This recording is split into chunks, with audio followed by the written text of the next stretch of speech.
Recording? About to now. Don't worry, I can always cut whatever we don't do. God damn, that was fast. Are you recording right now? We should hit up. Yeah. Hello, testing.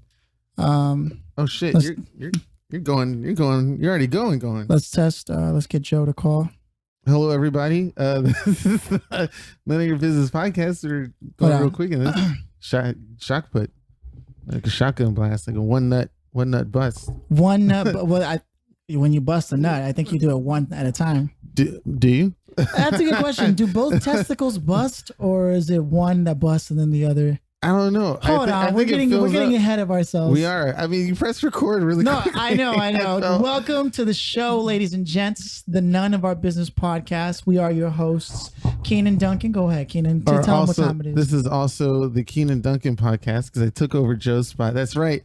Joe, you're out. You've been officially taken over by me. This is now the Cianan Duncan podcast. Welcome, everybody. I have my subordinate Philly over here. Wow. I know that Joe isn't in. Actually, he's actually in San Francisco handling some business right now. Yes, he is in San Fran. We're going to have him come in as a caller in a second. I just told him to call. Hopefully no technical difficulties. I know. We'll see what happens. We did a good 2-run test, and it came out really positive. As a matter of fact, this led Philly to a really good idea that might be implemented later on to more podcasts as we go forward. Hey, I said we. That means I'm included. Yay. Cianan, just a second ago, you were calling me your subordinate and saying this was your show. So I'm not sure that's okay.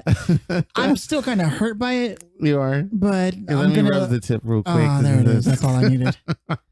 He didn't actually do that, folks. Don't get it twisted. If that actually happened, it'd be more like, hey, what are you doing?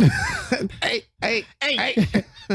You know, that's more of a natural reaction. Hey, that's more of a natural reaction. Now, when I see this, when I get really loud on my voice and it goes in the red, that means it's peaking, right? I should turn my volume down. Yes, but also I can hear that you're not peaking in my headphones. Okay. Maybe I should just pull away. But if you want to, let's take a look at the. Sorry, folks, we're over here checking levels like we're professionals or something. We want to make sure we provide the best podcasts possible for all of you. Oh, now I can. Thank you. Philly's turning down my mic. I'm getting a little too excited because I've taken over Joe's place. Joe, well, you see what it is, Cianan, is that you're genetically built to be louder, stronger, longer. You know what I mean? You're just naturally longer. You know what I mean? You're also taller than me, so you know what that means. Only by a few inches lengthwise. This feels good. This feels good being in Joe's seat. I have now taken over his throne. Joe's throne. Joe's throne. That sounds like a good porno, doesn't it? Joe's throne. Bad JoJo's throne. That's what it is. Do you want to do an official welcome to the podcast again? Because I was dicking around in the beginning. Well, of course you were dicking around, Cianan. Of course, I always dick around. So welcome to the None of Our Business podcast. We've got an interesting episode because we're going to have Joe call in. And I already sent him the text to do so. And he's not doing it. So we did this twice and now it doesn't work. Joe doesn't want. I think because he might have subconsciously heard that I took over his podcast. And now he has to be my Andy Richter. Yeah, he's probably in the middle of doing something like he's probably like, all right, guys, load up the, whatever he does. He's a busy man, very busy. And we're over here trying to force him to be on the podcast. Yes. He could have just easily told us like, hey, I can't make it. Instead, he's like, dude, let me just get in on a call then. And so we set up the technology. Yes, that's what's great about the crazy thing of this technological world is that and we talked about this I think in the previous podcast. It's like there's no excuse. And I think he said that. I was listening to it on the way over here. There's no excuse not to be able to be involved. We talked about that. And yeah, you don't need him. Like everything doesn't shut down. We did just talk because about he can't. that. Like people can still continue, especially when there's more people involved. We had said in the last episode that we did. One of the problems that we've mostly experienced throughout our history and all the projects that we ever did was that people stop the minute one person leaves. Exactly. And what was our special guest? Shout out to our special guest last time, Ray. Ray? Okay. Sorry about that, Ray. We were best buddies and now I forgot. Ray actually had a birthday party. He's a Cappy? Yeah, yesterday, day before yesterday, and oh shit, I couldn't make it. I think he told me to tell you guys, and I totally didn't. I didn't get invited. What the fuck? That's my bad. That's my bad, Ray. I take full responsibility for that. You can kick my ass later. Well, it's okay. forgot your name already. That was so bad. That was like the second time you met him? Second time? That's the first time I met Ray. Okay. And we instantly connected, probably because we're both Capricorns. Yeah. And that he is in Ian something. He's in ENFP. FP. We're talking about ENFP. So, but you're super cool, Ray. So no, he's ESFP. ESFP. And Joe is ESTP. Okay. And you are ENTP. How can you remember all this stuff? Because it's part of my efforts to control the world. Okay. And I am an ENFJ. Yeah. And Joe's bitch ass is still not here.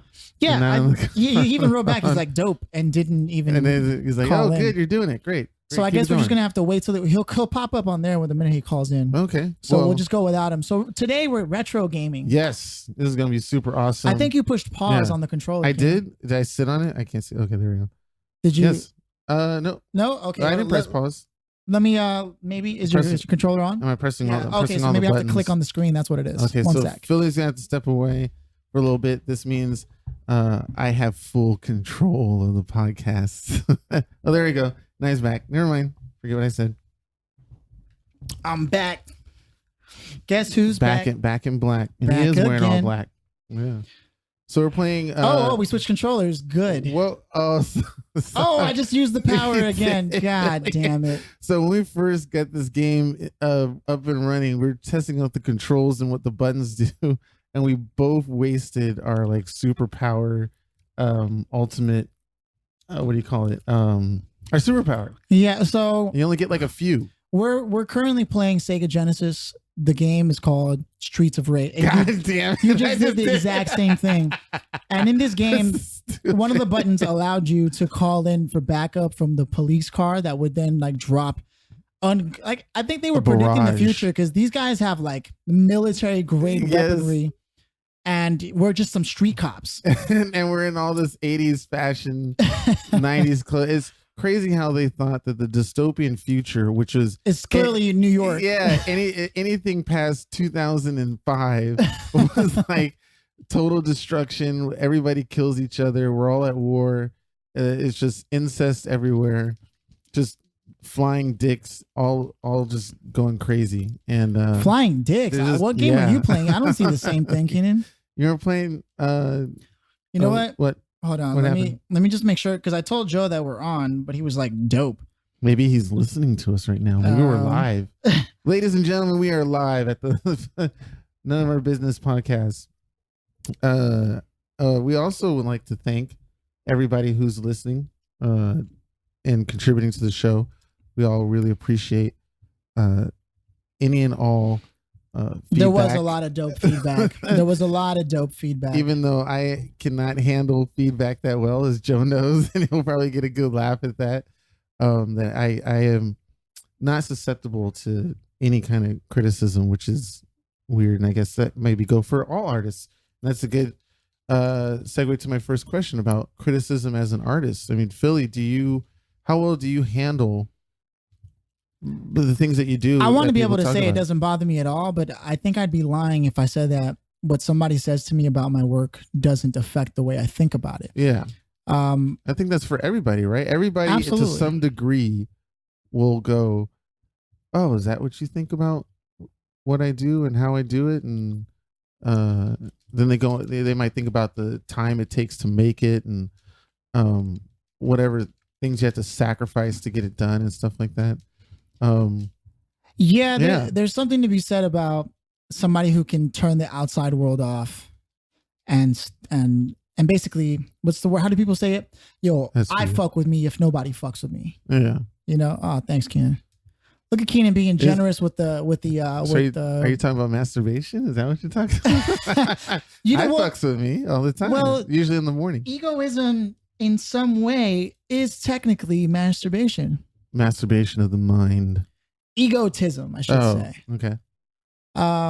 Because to some degree, you're the only one that's it's the same thing as that Japanese practice called ikigai that essentially says taking pleasure in the small things. And I'm getting the shit kicked out of me, and Philly's just watching on the side. What do you mean? I'm over here backing you up, Keenan.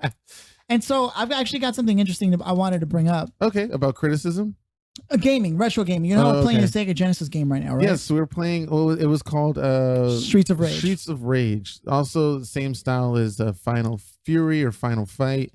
Yeah, it's like one of those beat 'em up games. Exactly. Where you're like side scrolling and you're smacking around people with like kung fu moves. And for anybody in the new generation, it'll be like the Scott Pilgrim game. So the Scott Pilgrim game is literally based off of every sort of these styles of retro games that we're playing right now. Are you still looking at your phone for Joe?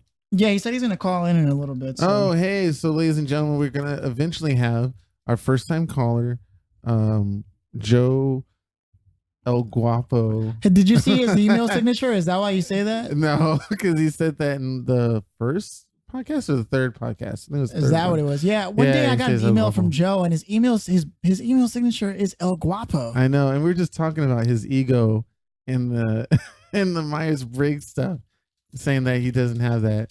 What a lying ass! I'm gonna talk so much shit about Joe. He's not here. It's gonna be great. So what I wanted to say was, hey, grab my head. What I wanted to say was, I played Pokemon yesterday, the Game Boy version with Game Shark codes, right? So I started off with like Mew and Mewtwo, and I passed the game in literally 3 seconds. And it made me realize something, man. And I don't know how you feel about this, but when you get everything to go exactly the way you want it to, how you want it to, it can be kind of depressing at the end of it all, because not only did you get to where you needed to be with zero effort, but like, I don't know, it's kind of like, okay, imagine the world was actually like the Matrix and we could just upload whatever, like learn new languages, upload millions of dollars into our spending accounts or whatever. Okay. Like when you think about it, it's not as fun when you have the. Whoa. He grabbed me from the side. Our characters over here having sex and shit. We're doing a little two-step here. The boss. Use your superpower. Oh, we don't have it? I did now. There it is. Hey, that's good. Because I died. So now, yeah. So you're asking a question. You're posing a question to me about existentialism and having things go your way. Well, isn't that kind of like the trust fund babies and stuff like that? People who are born rich. And who would seem who have everything going for them, and if it's like easy on life, or I don't know, is that where you were going with it? Sort of like, imagine if life went exactly the way you wanted it to. You got the car that you wanted, the girl you had in mind. Since you died, you can actually use your. Okay. Oh shit! Imagine you had all those things, every exact single thing you wanted. Mm-hmm. You had the cheat code to life. You could debug it and get all access to everything you wanted. What would I do, and how happy do you think you would actually be? I think I would be happy for like a solid year, just abusing the shit out of that system, and then after, I don't know, a couple more years or so, I probably would abuse it some more, and then after that, I probably go the same route as what's that rich white guy's name? Oof, there's a lot of them. You're gonna have to be a little more specific than that. He's the one that donates a lot of his money. Like none of his kids are going to get any of his funds. Warren Buffett. Jesus, how did I come to that conclusion with those two ideas in my head? I don't know. But yeah, it's Warren Buffett. I'd probably be that. I use the power. I'd probably be like that, where I would be what is it called? An investor? Full-on rapist? Oh no, a philanthropist. What? Philanthropist. A full-on rapist? Shout out to to no one, Keenan. Shout out to no one on this podcast if they're a rapist. No, that joke. Fuck, I use my superpower. That joke was from It's Always Sunny in Philadelphia. Season 2, I think.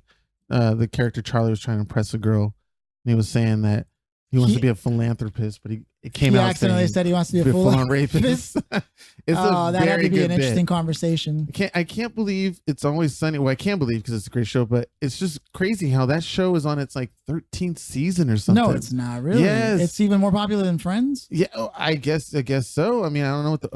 Can you throw me? Are you? Are you fucking kidding me? Keenan purposely. Okay, so in this game, there's friendly fire. Yes, there is heavily. So you can like come in and wow! Keenan just stabbed me with a knife, with a filthy knife he found on the beach. I threw a knife in his eye in Coney Island. We were in Coney Island. No, we look like we're in Miami actually. I think is it Miami? Is Mammy? We're Mammy? I don't know. Keenan, tell me more about Mammy. Oh god! Wait, what we were talking about first. What was it in the beginning? We were talking about. So you're saying that if you actually got everything you wanted in life, you would be happy. You just keep abusing it and turn. I would abuse it. I wouldn't, because most people would say, "Oh, I would do all these nice things." It's like, no, you won't. You'll probably do some wild and crazy shit, and then once you get tired of it, like all humans get tired of stuff, we'll eventually try to find new things to use it for, so we can keep our life. That's what I'm trying to say. Do you think that humans need adversity? Because it seems like if things continue to go your way and it's shit, you need that more than I do. My bad. My bad here. There might be something in here. Yeah, that's all you. Yeah, get the apple. Okay, yeah. Your HP's back up. Whoa, can you stop? Keep grabbing each other. Doing the 2-step. Okay, so. Ooh, we'll jump. Fucking Keenan. That's the funny thing about these games. There is some heavy friendly fire in these old school games, and you can totally smack the shit out of your teammate. But yes, okay, so money bags. So apparently Philly just DP'd me with the computer player. Yes, okay, yeah. So I'm saying, that's I feel like. Do you think you could honestly be happy if everything just goes your way? Not only for a certain period of time. I think after a while, it'd be. I would say it's temporary happiness. Because then it's not real. That's what I'm trying to say. Like, we almost need adversity to know that we're alive, man. That's what. Okay, look, I know it seems like a pretty profound conclusion to come to from playing Pokemon, but which you cheated, by the way. You said you used the. That's what I'm saying. Well, I passed the game before, and I was like in a nostalgic moment. Yeah. But then when I got everything I ever wanted. And the game was over quickly. I realized I was depressed. I was unfulfilled. Well, for starters, you're playing the wrong game. Oh, wow. You're like, I would never play Pokemon. Well, that sounds like personal preference at that point. No, if you want a long experience game, you play an MMORPG. I mean, you would play. Get that. Well, you don't even have to play an MMORPG, which is massive multiplayer online gaming. You could play. Oh, Keenan, could your glasses be any thicker? It's a multiplayer platform online gaming system. Don't forget your +2 spell book. An MMO, not to be confused with an HMO or PPO, or an IPO, or an ICO. Oh, I just took your health. It's all good. Tip for tax. But no, it was playing a game like Elder Scrolls, like Skyrim, or Dragon Age Inquisition, which I'm playing now. There's games out there that have a shit ton of content, so almost too much content. Where I bet you anything Joe is going to time his call to right before he has to go on the flight. Sorry guys, I got to go on my flight. That's why he's not calling in yet. Yeah, he's in first class. He's flying the plane. He's like, hey, I'm going to wait till just the right moment. Yeah. And then I'm going to hit him with a full load. Sorry, guys. Yeah. I'm an alpha male. That's right. If we talk shit about whoever's not on the podcast. Oh, man. Joe's probably going to listen back to this and be like, fuck you guys. Did you just use your special? I just used my special. So, yeah. Yeah, so, shit. Fuck. See, existentialism. Yes. And could we be happy getting everything that we want? And my final stance on that, so I don't dwell too much on like random shit, is that I think it's only temporary. It'll, however, it be like a few weeks to a few months to a few years. Eventually, you'll get tired of whatever you have, And too much adversity is just as bad, right? Yes. Like when you don't get anything at all, you want your way, then that's just as heartbreaking. Yes. In a different manner, it's like inverted. It's the inverted feeling of what happens when you get everything your way and you're just like, okay. Like, could you imagine being one of those really, really attractive people? Like, I'm talking fucking painted on abs. Oh shit. Like we're fighting the Ultimate Warrior and shit. That shows you how old this game is. Yeah. They chose the wrestler to be an Ultimate Warrior prototype. That's archetype. Funny. And the boss is intense, man. Do I have a power up? Because I'll use mine too. No, you don't. You haven't died yet. Shit, I did now. There you go. Did we just have a thought at the same time? Jinx, you owe me a Coke. Can we still do that? No. I owe you cocaine? What? Yeah. I wasn't doing it, I swear. Keenan just did a straight line right now. I'm gonna report him. You know, Superman was just some dude who had a massive cocaine stash.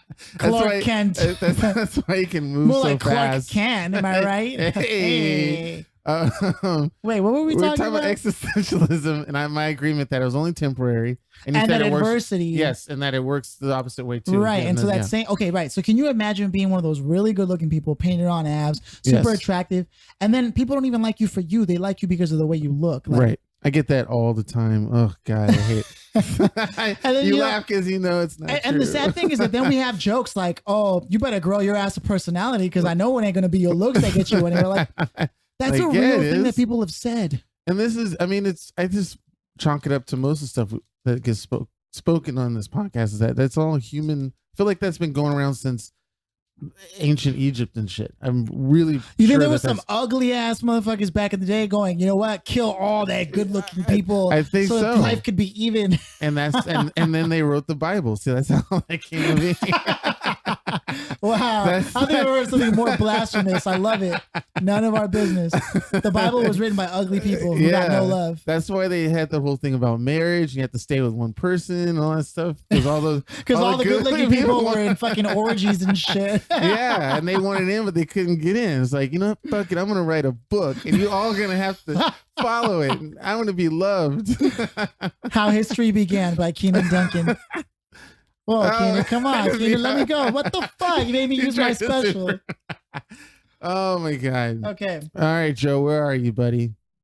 Was he trying? Are we? Should I text telling him? you, I texted him, and he's like, "I'll call in a bit." Maybe this whole entire episode is just gonna be about our adventure into trying to get Joe to wow, like, did you use your special?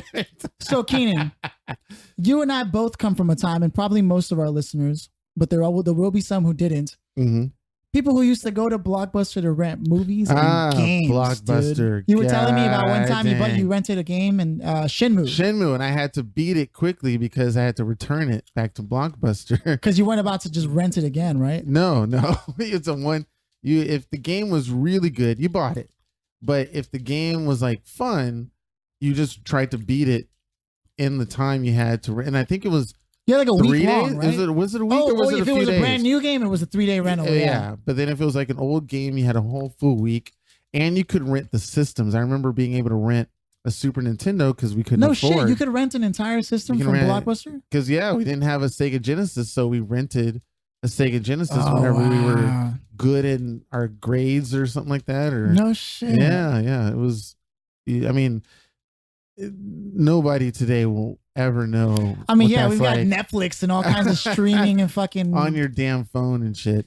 Yeah, our computers on our phones have enough power to fucking recreate any of those systems that we used to play. Yeah, because they were all like what, 8-bit, 16-bit, 24-bit, 64-bit even. We're talking full-fledged $200 systems are now on your iWatch. On your like $30 phone. Yeah, you can literally play Mario Brothers on your watch, and it's just in full color. Oop. And that, you know, I used to work at a Hollywood Video. And Hollywood Video. Oh my God. Dude, I worked at a Hollywood Video. I can't tell you how many times I truly indulged in all the benefits of working at one of those places. It was right before they were all shutting down too that I got the job. Shit. And I remember one day just not showing up at all. Like, I was just really? because this new manager had come in and he was a cool dude, but he started getting me to do all the shit that he's supposed to do. And what I didn't realize at the time was he was probably training me to become a supervisor. Oh, okay. And I was like, what's this dude making me do all this shit that he's supposed to do? What a dick. Because I had a poor mentality about work back in the day. Oh, okay. I thought work was like, like back in the day? Or no, is it recently? well, my mentality has changed a lot. Yeah. Nice trying to cut at me, but no, I sincerely am way different from what I used to. Like, I was immature, man. I thought that, they knew I was just there for the money and that they were, but people do want you to care about what the fuck you do. And when you're a youngster, like 17, 18, that's true. Like you really have zero fucking skills unless you're like one of those kids who was brought up in a home that encouraged you to learn graphic design and whatever the fuck else. Cause they thought about your future. But I'm the son of an immigrant family, without a single mother. Nobody encouraged me to do shit except go to school and listen to the white man. Oh, shit. I'm kidding. Oh, all right. it's funny because I'm half white, just so everybody knows, you know. So, but usually when like racist comments are said, you and Joe would be like, we are a friend of the, African American community. But when we say a white joke, nobody says we're a friend of the white community. Shit, that's a good point. That's a good point. That's a good point. Well, I don't know. I'm a friend of all communities, Kenan. Yeah, I'm a global citizen. What about the alien community? Do they have? All right. To be honest, I don't know if I believe in aliens so much. I believe in time travel more than I do aliens. I know that's illogical, but that's just how I am. Well, and I think science might even back you up on the more, because there's more legitimacy from the science community about time travel than there is about aliens. Which and is you're saying so messed in up. The future, but not the past. You were telling me earlier? Yes, you can. Apparently, mathematically, I guess they were figuring out that you could, that if there was a way to travel through time, that someone might possibly be able to do it, but they just wouldn't be able to go back in time. And I think the idea of time travel is everybody wants to go back in time and like change things to make it better and stuff like that. But it is interesting that not a lot of people say, "Oh, I want to go forward in time." So it's interesting how. Ooh, do I have a super? Yeah, super. And the argument is that like if you do travel through time, whether you're forward or back, you might end up like, even though you're in the same spot, you might end up being like brought into that time in the middle of a fucking wall. I know, like, right? Yeah. Because it's atomic and molecular and God knows what else. And they did a good job of that in that concept in what do you call it? What's the name of that movie? The Marvel movie. Damn, Doctor Strange. Because there's moments where they reverse time and somebody gets stuck in a wall and stuff like that. Really? I think it was more towards the end of the film. I didn't see the Doctor Strange movie. It was really good. If you're into like, magic and special effects and stuff like that, it was and trippy shit like Inception. Because I didn't see him in action until what is it, Benedict Cumberbatch? I didn't see him in action until Infinity Wars. Oh, okay. And then I was like, hey, that power is kind of cool. Yeah. I believe in the comics, and Joe, if you are listening or will be listening or answer your damn phone, no, he's not calling in. He'll be able to confirm that. I believe one of the several people who were able to defeat Thanos was Doctor Strange. And according to in the comic book, but in the movie he was like, "There's no way." Yeah, it's like you're holding one of the fucking stones. I believe in the comic book, there's one series, the power that he was using towards the end where he had all those different Doctor Strange and he used that rope or something. Apparently that was one of the devices he used to defeat him in the comic books. So it was a callback to the comic book? I believe so, in a way, but rest in peace, Stan Lee. Yeah. Oh man, that must have hit Joe hard. Okay. I want to talk about something. Okay. People get hit hard by people they've never known personally. I see where we're going with this. Yeah, like people, like it's kind of like when your team loses. Like people have bad days, bad weeks. Yeah. But then you might have a family member pass away you didn't really know, and you're like, oh well, I don't know how to feel about it. Yeah, you don't know Stan Lee anymore. But then people will argue, Stan Lee did more for me than anyone.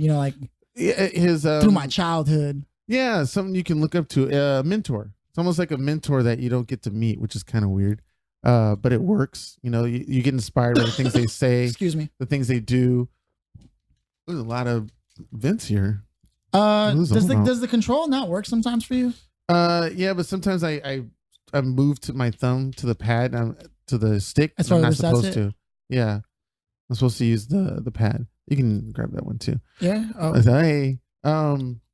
So you're saying that there is some validity to people feeling that way, because in some cases, people's parents, that's their mentor, that's who they look up to, that's who they listen to, and they give advice. And think people like Stan Lee could be in Hollywood interview or True Stories or something like that, and then they're talking about their life experiences and they learn from that, or they get inspiration from that, and it might change their life fully, like what happened to Joe. So I don't know anybody, I love Michael Jackson music, but when he passed away, I wasn't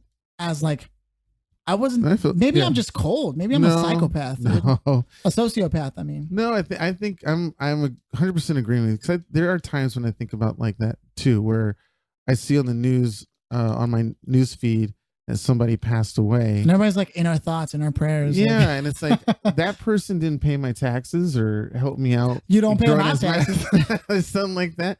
And it's just, and then, I think about even our own family experiences when we had members of our family pass away. How can I really get on somebody's case for not being sympathetic when they don't even know or have met any of those family members who have passed that I know more closely?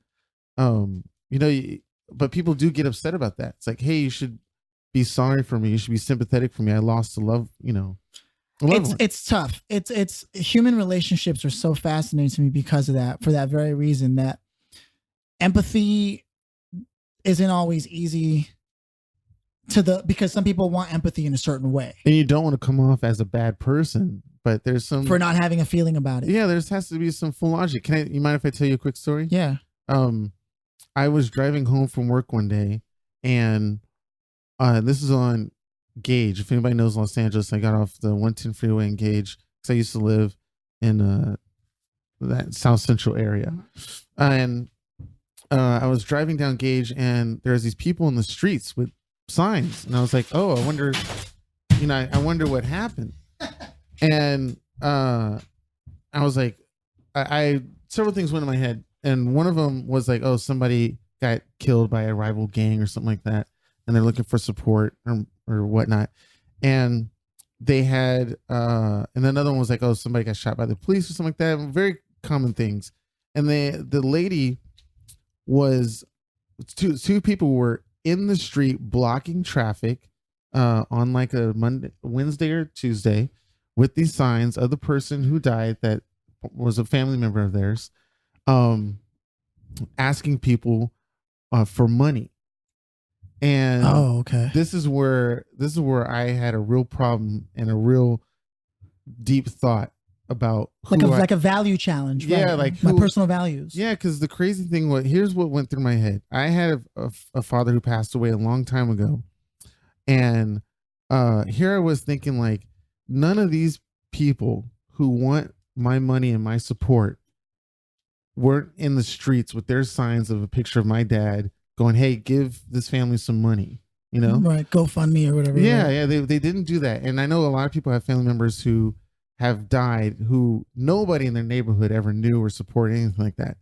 But here are these people going out of their way to say, hey, you need to care about this person and you need to give me some money as well.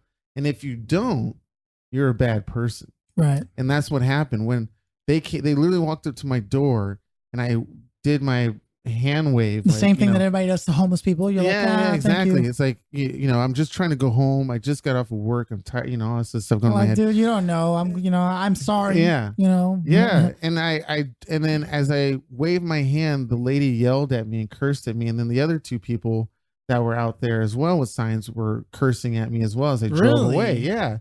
And it really made me go on this sort of sad, I don't know. You started asking yourself questions like, am I a shitty person? Right. Yeah. And I go like, well, these people weren't there for my family members who died. Right. And then they want me to support them. And then it's like, then I get all these other thoughts in my head, like, well, Keenan, why didn't you go out in the street and hold up your signs? Maybe they might have given you money. It's like, I don't and then really you're like, why am I even going down this road? Exactly. And it just opens up a big wormhole of thoughts about who should care about who and when and where and all this other stuff. And it's all fair. And then I was like, well, it's in my neighborhood, but I've lived in my neighborhood for 10, 15 years, something like that. Nobody's even helped to tie your shoes. Yeah, nobody knows who I am. Nobody knows who my family is. Nobody knows anything.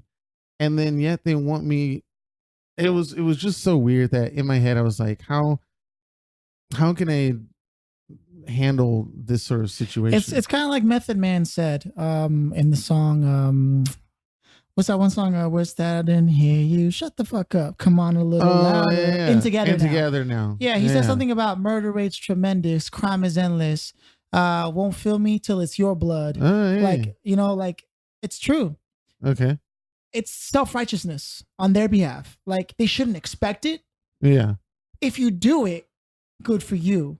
If you help them, good for you. But if you don't, it's not bad on you. Right. And what was the need to, because I don't know how much money our family spent to have my father cremated. Funerals are easily like $2,000, and the cremation is easily $3,000 to $5,000. It is? Okay. Yeah. I didn't know how much. I don't know how much. Actually, it was. I'm actually one of the happier stories of that event. Like, I don't think anybody knew anything about, like, because Joe's my cousin, but he's like my brother, right? Yeah. I didn't tell anybody anything about my life in general. But when my dad did finally pass, Joe actually started a GoFundMe for me, and we raised all the money we needed to actually cremate him. Within your family or just within random family strangers? And friends, like everybody who's out. No, I don't think it was anyone random. But between all the people that did know me, they actually helped me. Well, that's the first thing that's one of the thoughts that went in my mind is like, why are these people in the streets? Don't they have talk to people family, who actually know you, friends, coworkers, any and everybody before the last result? Even get like a, I don't know, government loan or grant or something. I don't know. That's very far fetched and no, you're very right. silly. But it's like you're right. The last option should be people in the street help us, even though you don't know us. And it sucks because you know what? I forget where I read the statistics, and statistics, you always want to question them. But something like 1 in 4 Americans have no friends. Yeah. Yeah. And in Los Angeles is probably like way higher. Yeah. Way higher. And like I remember when I was living in New York, I looked around, there was people who are surrounded by people, but refuse to go out of their way to make friends. Yeah. Yeah. Yeah. And so I think part of the reason people came to the aid when my dad passed was like, because of who I am as a person. Yeah, and they know you, and you're all somewhat family. Like there's like love there. Yeah. You're like, Even if I knew Joe or somebody told me about it, I would have, contributed. Yeah, of course. I do, however, every now and then see a GoFundMe posted by somebody that I know about somebody I've never known and isn't their family. Okay, yeah. And I'm always torn because I'm like, fuck, because they'll like send it to me and I'm like, shit. I get the same feeling. I'm like, if I don't help, I'm an asshole. But also, I don't know who this person is. I imagine this family is struggling, but really, am I the last person? Like, am I the result? And I'm thinking historically, and I probably am bringing up I just bring up old stuff to justify my recent actions. Like I look through the history. We always justify. That's human nature. Yeah. And that's what's going through my head. Like, do I need to justify why I said no? And should I have to make myself be sane so I don't get into this? Well, it's moments. Sad moment. It's moments that really, really challenge you. Like I remember one time I was in downtown. If I can share a story. Yeah. Or did you have more? No, that was it. Just bringing up that issue or that feeling. Like, because I have a similar feeling. I have a similar feeling. I was in downtown. We were celebrating it was like an extended friend of mine's birthday. It was within my circles through someone else, right? And we rented like an Airbnb or something, and we were going to be in downtown for the night, just chilling. And I went to the taco truck across the street in downtown LA. And while I'm ordering, I see the tip jar out there as usual. Taco trucks have the tip jars right there. Yeah. And I'm ordering my stuff, but it's on a block on like 7th and I want to say Main, something like that. As I'm ordering my food, there's like a homeless man kind of circling the area and just kind of in the way and kind of like just vibes, Right. Everybody knows that thing we can't explain. Vibes. Yeah. And kind of muttering to himself. And so that's when people like, just ignore him, just leave him alone, right? Our first instinct is just to pretend they don't even fucking exist. Yes. You know what I mean? Yeah. So apparently he took full advantage of that because the minute all of us were pretending that, he snatches the tip jar and runs. And nobody chased him? And there's like a little kid who would like the son, how taco trucks sometimes have the kids working in them. Yeah, gotta keep the it son in the looks family. out the window and he was like, "What the hell?" And like he looks at me and I'm like, "Should I have chased this guy? Yeah. Like, should I have put myself in Citizens harm's way arrest. for a tip jar?" Yeah. He wasn't one of those weak ass homeless people. He was like one of those recently ones? homeless buff. Oh my God. I don't understand that. He could probably kick my ass or stab me with some shit some secret kung fu street homeless art. Still, the question was, am I a coward for not stepping in and doing the right thing? You see what I'm saying? And some people may argue yes, and some people may argue no. You don't have an obligation. And so it's along the same lines of you're saying, like, where do you create? Is it necessary to create a judgment upon yourself? And where do you delineate where your values lie? Like, what's important? Where do you say action needs to be taken here? And where do you say no? How serious are your morals? And is it always self-serving? Right? Yeah. Because it's tough. What would you have done? I just kind of was like, all right, well, here's my money for my food. Yeah, I've probably been like, hey man, this dude just took your tip. He went that direction. Yeah. And I was like, I'm a little bit of a snitch, but that's about as far as it will go. But yeah, like think of the desperation of that guy to have to steal taco truck tip jars. Well, I'm surprised, and I hope I don't advocate. No, go ahead. But I'm surprised more homeless people don't just steal stuff. Like I was thinking, because I always have those. I have thoughts in my head when I'm driving and I see homeless people or people who just don't, they live in tents or something like that, and I'm like, why don't they just go to the nearest outlet mall, put on some clothes, and just walk right out? Because I mean, yeah, or who's gonna stop them? Yeah, or why don't they just go and grab oranges off of people's trees in their lawns and eat that? Or dude, downtown LA Whole Foods has a big problem with homeless people, and them they stealing just walk stuff? in and they'll just like start taking shit. But the security guards are kind of buff there, but still, nobody wants to fight anyone. And you can't say get out, right? There's no. Yeah, you can. You can. So you can. Armed security guards have some leeway. Okay, so but is that for? I don't know how public is public stuff. Like if homeless people want to walk into a Walgreens, nobody can say you look homeless. Don't come into the Walgreens, right? That's illegal, right? That's illegal. Yeah. Okay. Interesting fact. So the short time that I did go to college and before I dropped out, I took a business law class. Apparently there's a law that you can put something in your pockets in the store, and as long as you don't actually walk outside the door, right. You have to pay for it. Yeah. It's considered fine. Yeah. Nobody can stop you. Right. Accidents happen. Yeah. I guess. Yeah. I accidentally dropped this into my pocket. Yeah. This iPod somehow magically appeared in my pocket. And had I known that, no, which is why loss prevention will never chase you until you've stepped outside. That's right. Unless you're in a Vegas casino, you take your ass out. Well, Vegas plays by a different set of rules out there. You know what I mean? But yeah, I totally understand what you're talking about, and that question just comes out of my head a lot. I mean, I do think about just some of the most odd, random stuff when I am driving the car. Which reminds me, I would like to save this question for Joe, but since you're here. Do you ever find yourself sometimes just looking at other dudes and just wondering, you're gay?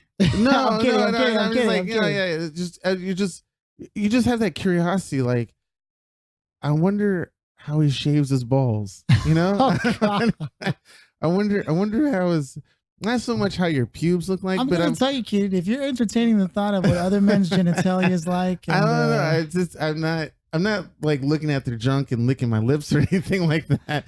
But I was just like, I wonder how do other guys keep themselves? Because guys judge other guys' looks and guys judge girls' looks and stuff like that. So to what extent do they judge? Like they see a handsome dude, and there's also nothing wrong with being gay, by the way. I was just making a joke. The podcast supports the LGBTQ community. It's probably a few more letters now, but probably. But yeah, sure. Be what you want to be. But do you do that? Do you look at Joe and then like I don't actually. I wonder if he has like a surprisingly.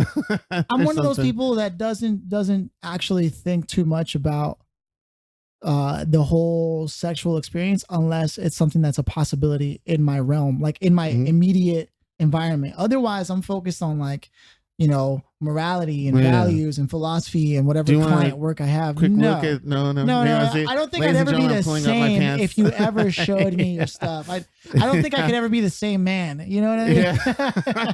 That changes men. Well, I mean, like we always talk about, judging our dick size. So it's like, if we judge our dick size, that means the person had to have thought about the size and shape of the other person's dick to make a judgment. Because you can't make a judgment without at least thinking about it. No, it's true. It's true. So to some extent, if any guy makes a joke or judgment about how big theirs are compared to somebody else's, that means they're thinking about somebody else. That means they have to have a small inclination. You're saying at the fundamental area of thought there. You can't judge without at least without thinking. Considering of others, right? And that makes me wonder. I wonder if women like look at other women and go, I wonder if her pussy flaps are as big as mine. Oh my god! Well, I don't know. I don't know if they think pussy flaps, and I know most women don't like the word pussy either. Most women prefer the word vagina. Vijas. Vagina. Yeah. Isn't there like 80 different names for that? I know the two words they really don't like a lot are the This number bitch. one is cunt. Oh yeah. No That's one a big likes one. that word. No, but I never found out what's the definition of that. The Oxford Dictionary. I don't know. What is the Oxford? What does the Oxford academics say of the word cunt? Because at least the word bitch was like a female dog, and so it still relates as a female entity. But is a cunt a body part or something like that? Let's see. Oxford. I'm doing the research now. What about clit? Can we do clit? Do they hate the word clit? No, but it's probably called clitoris. Is probably so the full word, no short and abbreviation. Right. Well, yeah. So according to the Oxford Dictionary, a woman's genitalia, an unpleasant or stupid person. What? Middle English of Germanic origin, related to Norwegian and Swedish dialect kunta. So a stupid person. Middle Low German. So you have to be a stupid German? It's just a cover cunt. My phone just said cunt. In a very pleasant and nice way. So according to the English Oxford Dictionary, it could be a woman's genital or an unpleasant or stupid person. So it's describing their genitals? Yeah. Like we have balls? Right. Okay. Right. But what part of I guess it's just the whole genitalia. Yeah, it's clearly used more as a derogatory term than of course, like all those other words. Yeah. So what is a non-derogatory word that is still dirty? Like the word dirty. Like the word. Do you mean like permissible during the act of sex? Is that what you mean? like pussy, cunt, box. I don't think. I mean, in my experience, I don't think I've ever come across any moment where it's okay to be like, oh, your vagina this or your pussy that. Like, is it difficult to say the word vagina? No, but you can. It doesn't sound as funny. I think people would more ascribe the experience to like what it's feeling like. So no one goes, oh, your vagina is wet. I think people might just say something like, oh, you're so wet. Just like a girl wouldn't say, oh, your cock this. Well, some girls do. Yeah. Right. But I think. Please say that. We like that. Just say all the. I think some girls would rather be more like, oh, you're so hard right now, I think is what I'm saying. Yeah. So then what is some of the words that we don't like as guys? If girls don't like the word cunt, what do we don't like? I don't think it works the same way because it's not a two-way street. Because unless you've felt mostly challenged in your life for your sexual preferences, I don't think men in general have had to fight for that. Like, I think the only thing that could go wrong is for someone to say, "Oh, you have a small dick."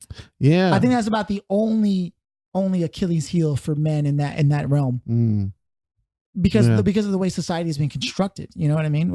We simply just didn't have even though you and I are both people of color. I think in general, as far as being a man is concerned, there's still clearly advantages societally and structurally, like psychologically, that we don't face that women do. You know what I mean? I'm not saying that. Well, there are other words, but it's more racial oriented than it is sexual. Yeah, exactly. Or gender based. So when you start going into like realms of like, sexual preferences or racial status, color, whatever, like that's even class can still like, oh, look at you, you're such like middle class. Like some people can be offended by that. True. Yeah. Well, I mean, isn't nowadays most people are getting offended by even lesser stuff? Oh yeah, everybody's not. He wants to chime in on our insulting words. Finally. Oh my God. Go ahead. Let me check the level on you, Jason. We're at Joe Castellanos, aka El Guapos, aka Joe, come on in. Let me test your level real quick. There he is. Yo. Joe, how's it going? Welcome to the Cianan Duncan podcast. Hold on, Joe. Just in case, let me just do this. Okay. Just to make sure, I had to clap to make sure I can sync you in on the recording. Right, so you can cut my. I want to make sure. I don't know if it actually. Yeah. No. Go ahead. Yep. What's going on, my brothers? Yeah, welcome, man. Welcome to my podcast. I am Cianan Duncan, your host of the. Oh, so you're taking over? Yeah. It's like that one. It's like that one episode of the Eric Andre show where Hannibal Buress takes over. Yeah. He just referred to you as the darker guy of the show. I'm officially black in Joe's eyes. Hey, but we're just talking about like the moments when you go to a party and there's thugs out. Did we talk about this before we recorded or after? Remember when you go to a party? That's before the podcast. Oh, okay, Yeah. In your experience, Joe. Yeah. When you go to a party and thug music starts playing and you're kind of in the hood and there's someone more hood than you, but they're the same color as you, and you go, oh, I'm not that Latino, or I'm not that black, or I'm not, you know what I mean? Has that ever happened to you? You're like, ooh. Yeah. Do you feel uncomfortable around your own people? You know what? I gotta say it has happened a couple times. I know I'll be at a quinceañera, I'd be like, oh, whoa, shit. ooh, yeah, I'm not that Latino. I'm not that ethnic. All of a sudden, he has those long, thin boots. That's the challenge of being American or like ethnic or colored. Yeah. I wonder. It is. No. Go ahead. No, I was gonna say it is. It's the duality of being raised in multiple cultures, because obviously we have our. I mean, you have your parents' culture that you grow up with, and then you have your own culture that you're raised in. You know, that you kind of raise yourself in. So yeah, I mean, white people don't really. I mean, I'm not saying that they don't, but well, we like to say that the Noob Podcast is a friend. We're a friend of the white community, Joe. Okay. We have white friends out there. Well, I mean, I could probably count them on my hand, but I have them. I'm not saying. You know what I'm saying? Like, hey, actually, that's kind of fascinating. They're like token in my life. I can count them. I can count them on my hand. Joe, am I your token white guy? Keenan, you are kind of white. No, Keenan. You are. Joe's great. Be gentle, Joe. Yeah. No, you said if you're my token black guy. No, I said token white guy. White. No, I know some pretty white people. Oh, nice. Okay, I'm not in that category anymore. I know. I mean, I'm not close. He's thinking about it. Okay. Jesus. Joe, I got a deep philosophical question for you. Go ahead. When you look at other dudes, I can't believe he's going to ask you this. Oh my God! No, I won't ask him that. No. He just asked me, and I had to answer in the way I could. But let's see your response to this. Yeah, do you question? Let's shoot your shot. Do you question how they shave their balls? I can't say that I've ever thought of that. That's not the question that I was expecting. I'm telling you. Of course not. Can you imagine Keenan just sitting there at a cafe and he's like, I wonder how that guy shaves his balls. Does he use aftershave? Or a razor? Nah. Does he use scissors? I use scissors. You know how girls will look at each other and go, I wonder what she did with her hair. Yeah, exactly. No, I can't say I've ever thought that about the way a man shaves his balls. I can't say that. I wanted to tell Keenan he should have that looked at if he's thinking about that. I have a more serious question for you. Is it actually, in a weird way, here we go. In a weird way, Keenan, I'm not surprised that you would be thinking of the way that other men are shaving their balls. That wasn't the answer you were expecting. No, I thought he was gonna change his mind. Fucking Joe. No, I get it. That does not surprise me that you have an interest in that. Like, I wonder. Well, I don't. There. Just for the record, I don't look in his nether regions. I definitely don't judge you in Philly, so you don't have to look at me all weird like the next time you see me. Actually, I didn't think about that until just now, Keenan. Don't stare at me, Keenan. Why? Look up. Look into my eyes. I'm up here. Like those shirts. Yo, speaking of that. Yeah. I just saw this video earlier today of this gamer, this guy. He's like a streamer. I can't remember what the dude's name is. It was funny to me because he was going off on this rant how he was about to. I guess there's an eye tracking software on computers that you can use. Okay. Yeah, for heat sensing. It'll track where your eyes are focused on a screen, right? Yeah. So he was going on about this. He was going on this rant where he was gonna show support for like women and watch this video where he wasn't gonna like stare at the woman's breast at all, like period. in solidarity with a woman, right? And then as soon as he puts his eyes on the screen, it goes to the titties. Oh shit! Of course, you're trying to fight against. I'm gonna find that video.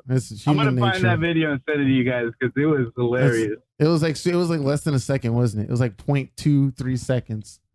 It's tough because it's how men are like wired for the most part. I'm not saying that it's wrong to sit there, that it's not wrong or that it is wrong. I don't have a position on it, but like, it's weird because for guys, we don't necessarily have to be romantically interested or like, we can be real strangers and still look at a woman and be like, yeah, right? Because that's just how men are. We were created to procreate as much as possible to continue.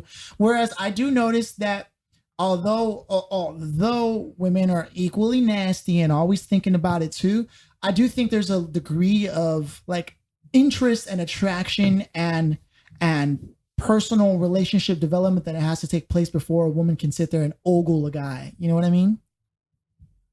I would say exactly. So. Although I did see an example of maybe the slight opposite of that, where you have someone like, I think it was Ellen had Chris Hemsworth, come through her like office. You just gave him a tour, and less than a second, these girls were all over him. Oh, like a dude would be over a girl. Well, that's like celebrity power too. Yeah. Because if he was just random, he would be attractive because he's an attractive fucking guy. Yeah. It's like 6 foot tall. Yeah, that's I have that's the tall quality. Yeah, that's the tall experience. I've seen some of the ugliest guys, but just because they're tall, not even in shape, but just because they're tall. I didn't get that memo. Women are on a biological level designed because taller men meant protection back in the day. So am I the proof? Am I the 1 out of 10 that it doesn't work for? You are taller and girthier and black, Keenan. You should have more advantages than us. I should have a row of white women behind me, but I don't.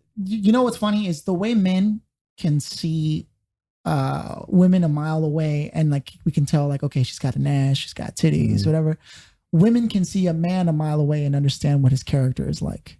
So even though I'm big and black, they can look at like confidence levels and all kinds I'd like to see him try with me. Look at Joe. His overconfidence just permeating through. I knew there was something missing in this podcast earlier. But just that dude be like, "What's up, guys? I'm in town." I you know I'm fucking around. I was like, well, see, it leads into a question I really did want to ask you, Joe, and this is really meant for your call-in, at least for me. Yeah. But the question is how to know when a woman gives out the right signs, a stranger, the woman that you don't know, that you can approach her and that it's okay to talk to her, ask her out, or get her number. Right, and say the story. So here's the story that I was in a Starbucks and I see this really attractive girl go to the front and order something while I'm already at my table, and we share a good look or two. Like she turns and sees me, I see her. We share a good look, but she turns away. Then she goes, when she gets to order, she sees the whole room. There's plenty of places to sit, but instead she walks and sits to the table right in front of me. And I clearly, check one for me. And then when she sits down, we have one more exchange look where she looks at me and I look at her, but no smiles or anything like that. And then that too was another check for me.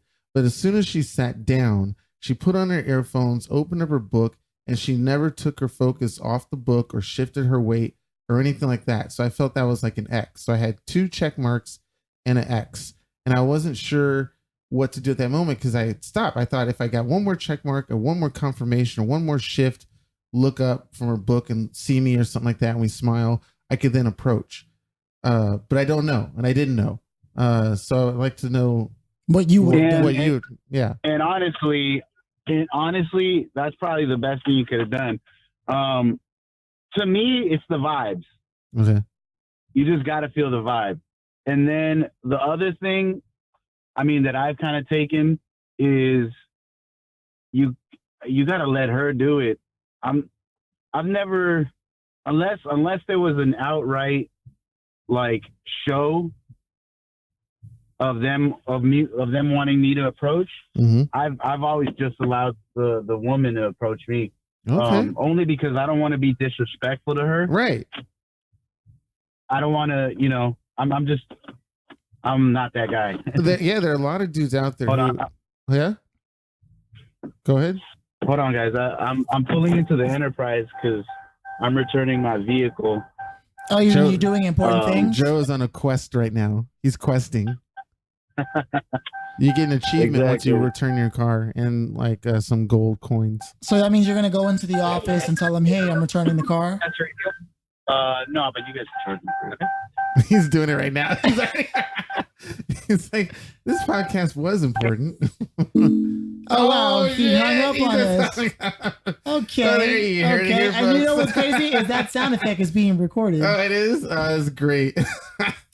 That's okay, though. When he comes back in, we'll have it. So what about your take on that, Philly? I do have a story, and I was hoping Joe was going to be around for it. No, it's fine. I'll bring it up. Whatever. Okay. So when I was in New York, I met up with a buddy of mine by the name of Francis. He's an actuary, which is in relation to like finance for like big companies. I think you like manage your money or something. I don't know exactly. Hey, he's back. Hey, guys. Hey. Whoa, hold on. Wait. He's peeking his peak. Sorry about that. That's okay. Damn, even when he's not here, he peaks. Joe's got that voice. He's got it. I think it's because were you on Bluetooth or something earlier? Or speakerphone? I'm not going to stay on too much longer. What? Uh-oh. Let me know when am I still on? Or? Yeah, okay, there you are. You're good. Okay, we got to work that out. Still not used to it. I was just going to share a story in relation to what we just talked about. Okay, yeah, go ahead. Okay, so I was in New York hanging out with my buddy Francis, a friend of mine out there, and we basically were talking, and he brought something up to me. He was like, you know what's funny, man, is most of my friends are girls. I was like, really? He's like, yeah, for the most part. And I'm not complaining. He says, it's kind of good to be a single guy and have a bunch of like friends who are girls. I was like, I don't even know if I'm capable of that, to be honest with you, because it's always interesting. And I told him, I was like, most girls, like if I'm hanging out with them, like they don't just want to hang out with me to be friends. And it's not just like there's just like a thing. I wish I could explain it.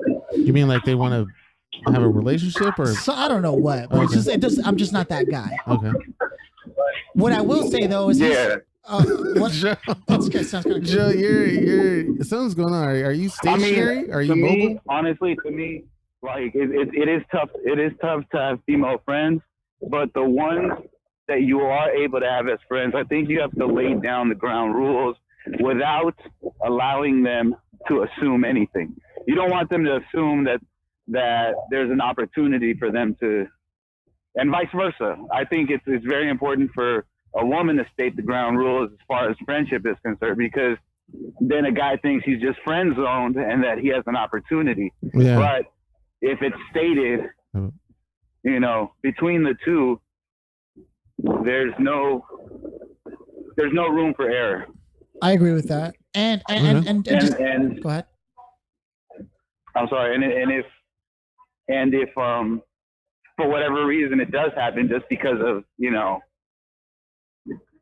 like if my P accidentally falls into their V. Yeah, just like your manga because book. Of biology, because it's just inevitable. Yeah. I mean, it makes it easier because you could say, well, we understood what was going on here. We said that we weren't, but you did it anyway. So to me, it makes it that much easier. Right. Okay. And then let me just finish tying it back to Cianan. And so what happened was he told me, and funny enough, having all those girls as my friends, Francis tells me, they all complain about the same thing, that guys don't walk up to girls anymore. That it's because of Tinder and Bumble and Plenty of Fish and I don't know, Coffee Meets Bagel or whatever else, whatever apps are out there. Because of that, girls no longer really have guys coming up to them. I'm sure they have like the douchebags will always do that. Yeah, but for the most part, like real classy guys. Yeah. We stay in the shadows. Don't go up to girls anymore. Yeah. And so it's a catch-22 because you're right. How do you determine, what moment is right? Right. I would say after that second moment, that was probably the most opportune time. But it is tough. And girls know that it's tough. Yes, but at the same time, we tend to misread. Yes, especially me, ladies and gentlemen. As men, we tend to misread whether, if something was what was flirtation or if it was just being nice. And courteous, and it's probably the pretense behind it that's important to disclose. Like, he could have waved her on the second one. I could have, yeah. And then if she returned that would have been an opportunity. You don't have to walk all the way up, but even a wave or a hi. I remember one time when I was a kid, I was on the bus. A girl looked at me, and I looked and smiled back, and that's when I knew it was ready to go. But you got that killer smile, Billy. Hey, I'm just tall and black. I don't have that killer smile yet. Okay, maybe I don't know what the fuck I'm talking about. Yeah. I have been accused of assuming that the world is different. I mean, the same for attractive people as it is. You're one of those people we talked about at the beginning of this podcast, the super over attractive with like the spray on abs and shit. Joe, do you think there's a difference between people who are attractive and like their killer smiles and other people who charisma? Yeah. Joe, what are you doing right now? What is going on in the background? There's a lot of shifty, shuffly. A lot of activity. Yeah, I'm gonna have to turn you off, Joe. Are you in the? No, I just dropped. Okay, I'll give you that. I just dropped off my rental, car rental. Joe's on the field doing his weather report. It is because they're not paying us. They're not paying. I'm not gonna say which rental. What? But I just dropped off my rental at the car rental place. I'm not going to say which rental place it is because they don't pay us. Whoa! But, right, you're saying you're not going to name drop them. Gotcha. Okay. Are they doing shady stuff but too? I just dropped it off. I'm on the shuttle right now on the way to the Oakland Airport. Oh, right. So you're leaving the Bay and coming back to LA. He's in the Bay. He's in the Yay area. Oh, yeah, make my trip back to LA. Now, do they come out here for some business? Some biz. I'm glad that you guys were able to take over and hold it down. Oh, he appreciates me taking over. He said the word take over. I like that, Joe. Thank you. Thank you for letting me take over. What's that? I feel weird being in your seat, though. I feel this huge aura of like energy coming from where you used to sit. Are you sitting in my spot? No. Maybe. Do you feel the power? Yes, I'm like, was it Goku or something like that? I'm not feeling this power. Nah, this power that you're talking of. I must be on a different level. I'm not feeling these vibes. Yeah. No, Joe, we do wish you a safe return, man. Yes. We were talking about this earlier in the podcast. We're happy that we were able to keep it going, even though that you weren't around, because we had talked about that in the last podcast. Right. Well, you guys know how I feel about if we have a project that we're working on together, and you guys know my sentiment on that. Right. I've said it before. Just because one of us can't make it doesn't mean that the show can't go on. Exactly. And now I'm glad that you guys. I can talk as much as I want. I don't have to feel like an Andy Richter. I can take control. I can pretend to be the boss for like 2 seconds. Yeah, I'm not going to ask what you guys have been talking about. I'm just going to listen to the cast, Well, would you say like any other listener? We definitely talk shit about you. That's for sure. We did spend at least 5-10 minutes talking shit about you. I just wanted to chime in and make sure make sure everyone knew my presence is still there. Yes, Joe is not going away at all. He's not being canceled. Jay Leno's not taking over. It's just we're having some human technical difficulties. Hey Joe, and he'll be back. Hey, Joe, before you go, what's up with the song "Sunflower"? That's like a song that's out there with Post Malone, right? I wish I was there to talk about this. Okay. Wait, what happened? What's going on? This "Sunshine" is the song. It's by Post Malone. And you like it? Of the Ray Streamer. Oh, okay. I have to be back here. So it's a song that's on the Spider-Man Into the Spider-Verse soundtrack. It's used prominently throughout the movie, and it's just like it's such a good song. Like the way it was composed, the way does it make you wet? Together, it's a great song. The vibes are there. The vibes are definitely there. I don't think so. It gets you dripping. If you guys get a chance, maybe you put it on for a couple seconds. Like what's like 10-second little clip. If we are allowed to do that, but I don't think we are. Not legally. Just vibe with it a little bit. Yeah. Even the way it starts, it's just a great song. I recommend anybody. I don't think you can hear us. We can probably talk so much shit right now. We love you, Joe. I mean, my son's in love with it. My daughter, she's a year old, and every time it comes on, she zones out. Gotcha. The other day, I was able to put her to sleep sitting up while cupping her ears as the song was playing. It was amazing. So that's nice. So technically, it makes you feel super special, and everybody loves the song. It's a feel-good song. It's an absolute feel-good song. How good does it make you feel? How good does it make you feel? Oh, super good. Like it's just that vibe, man. I'm telling you. You toss it on, and what kind of vibe? You feel it. Describe it to us. Well, you know, I was gonna make some really. I don't know what you're trying to. I don't know what you're trying to get out of it. We were gonna make inappropriate jokes, but as soon as you started dropping your family into it and everything, that's kind of weird. I'm not gonna take it there. I know. I joke around with Joe so much that he knows when I'm trying to like do some stupid shit, which everybody in the audience should know. When I ask questions that relate to genital shaving, it's just a joke. It's literally just me being me. I mean, that's a nice save, Cianan. Yeah. so when you get past that whole part, yeah. All right, Jason. At the airport. All right. I'm coming to the terminal. Hey, we'll see you back in LA. I'll be back with everyone next week. We got a special guest. I gotta figure out who it was. I can't remember who it is. But we got a special guest next week, guys. Super special. Keep it pushing. For sure. So special. I don't even know about it. Yeah. All right, brother. We love you, Joe. Get home safely, man. Love y'all. Thank you. Keep pushing. Yeah. All right. Peace. And he is out. He is out. Yes. Joe is out. We're going to start doing the podcast without him. That didn't work out too well. Joe, you're officially out. Yeah, man.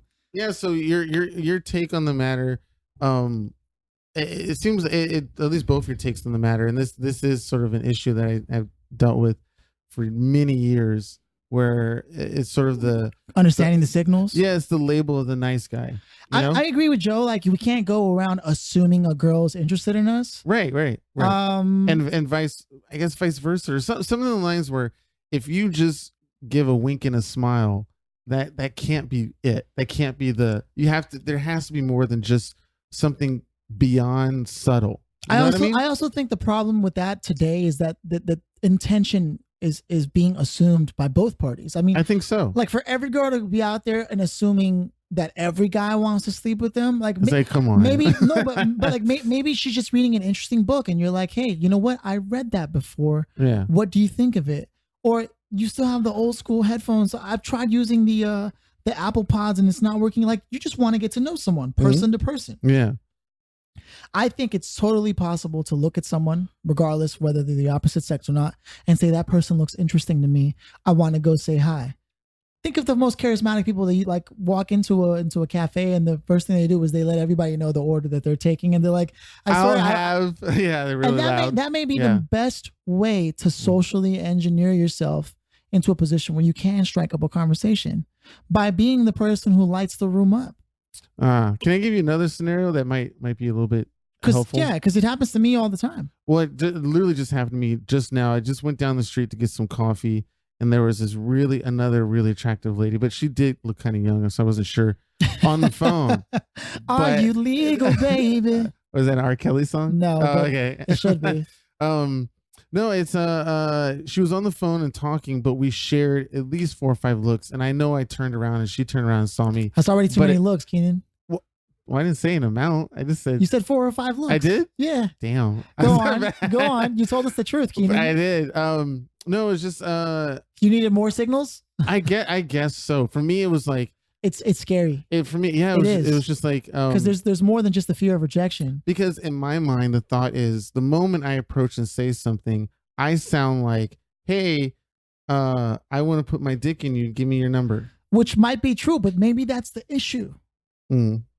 It's the fact that that's the thought that's running through your head, as opposed to we should all be approaching people as follows. I think I know I shouldn't be trying to preach a gospel here, but I think it helps if we approach people and we go like, I wonder if this person is just interesting to have in my life in general.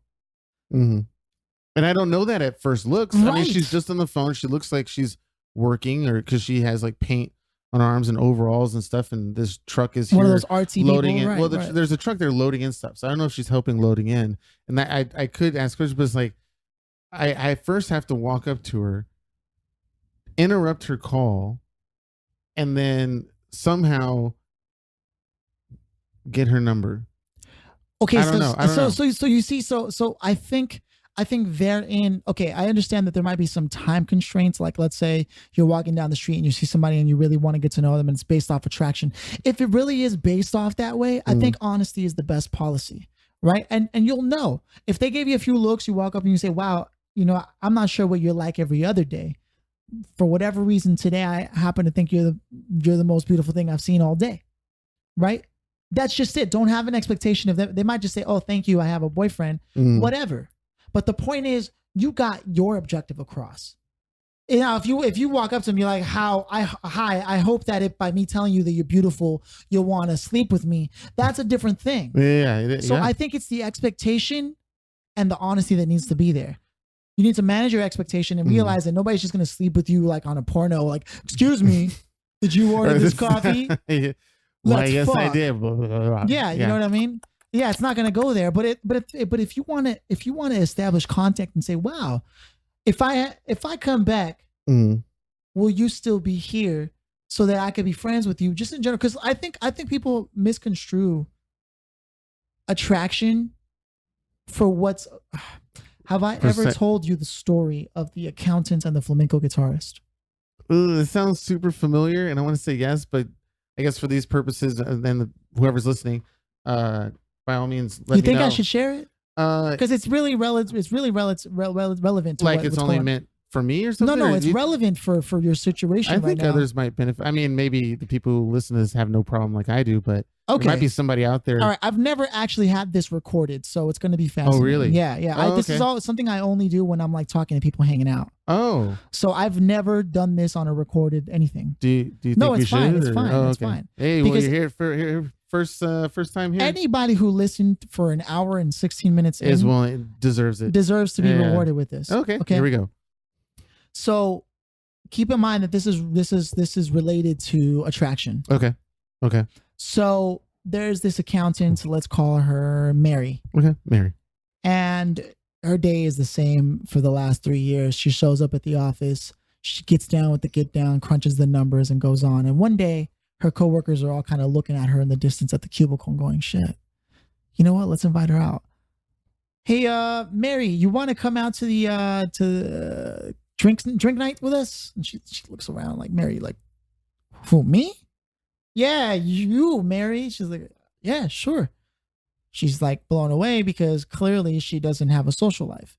So she goes out with her coworkers for the first time, and you know, they get there. It's a Cabo Cantina fucking kind of place, you know what I mean? And it happens to be a flamenco guitarist night. So there's going to be live music, and it turns out one of the coworkers actually knows the band. So after the band plays their set, the coworker goes and introduces all the coworkers to the band, and they're all like mingling, and the band's like, "Yo, come out with us to the patio. It's got the little heaters. We'll be fine." So in that moment, through all that, Mary actually meets Carlos, the lead guitarist. And you know, Carlos is one of those fucking, "Hello, let me help you," and he's got the brooding with the guitar thing. And so she's like, "Ooh, Carlos, Spanish mode." You know what I mean? So they hit it off, man. The whole night's crazy. They're throwing drinks back, the ambiance of the patio with the little heaters next to them. And she's like, "Wow." So at the end of the night, of course, she's like, "So should we exchange numbers?" And Carlos is like, "Of course." And so they exchange contact, and she goes home fucking happy. You know, she's like, okay, he'll call me tomorrow, or who knows. He doesn't call her tomorrow. She's like, it's okay. 3-day rule, right? It's like unspoken. Nobody ever talks about it, but you wait for 3 days or something like that. 3 days go by and he doesn't call. And like a week goes by, he doesn't call after that. And she tried like visualizing and, you know, that whole thing. But at that point, it wasn't working. And she was kind of bitter again. She was back at the office. And she's just doing her fucking life again. And she's like, "You know what? hell no, I'm going to go back to that place. And if I run into him, I'm going to give him a piece of my mind. Okay. So she goes without the coworkers. And sure enough, it's a flamenco night, but it's a different band. She grabs a drink. She ends up getting the courage to go introduce herself to the band after their set. And they invite her back to the patio just like the other band. There's no Carlos this time. There's like Rodrigo or something. But, you know, they go out to the back of the patio with the heater and they're throwing drinks back and she's laughing. And she goes, wait a minute. She looks around and realizes she's feeling the exact same way, even though she's not actually attracted to the guitarist this time. Okay.